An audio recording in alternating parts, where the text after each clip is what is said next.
قیامت کی نشانیوں میں سے ایک نشانی یہ بھی ہے کہ مسجدوں میں نماز پڑھانے کے لیے امام نہیں ملیں گے۔ فرمایا لا یجدون اماما یصلی بہم، کہ تم مسجدوں میں نمازیں پڑھانے کے لیے امام نہیں پاؤ گے۔ اور اس کی وجہ کیا ہے؟ اس کی دو وجہ ہو سکتی ہیں۔ ایک تو یہ ہے کہ دینی معلومات لوگوں کے پاس ختم ہو جائیں گی، نماز کے مسائل اور احکام لوگوں کو یاد نہیں ہوں گے، لہذا کوئی بھی نماز پڑھانے کے لیے آگے کھڑا نہیں ہوگا۔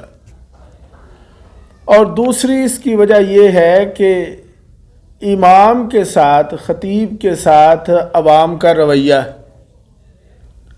اور جیسے آج امام کے ساتھ رویہ ہے انتظامیہ کمیٹی کا عام طور پر یا تنخواہوں کے معاملے میں، تو سارے لوگ جو ہیں وہ ادھر ادھر ہی چلے جائیں گے، کاروبار میں چلے جائیں گے۔ جو عالم بنیں گے، جو حافظ بنیں گے، وہ بھی ناگفتہ بھی تنخواہ کی وجہ سے مسجدوں کا رخ نہیں کریں گے، امامت اور خطابت کا رخ نہیں کریں گے، دوسرے شعبوں میں چلے جائیں گے۔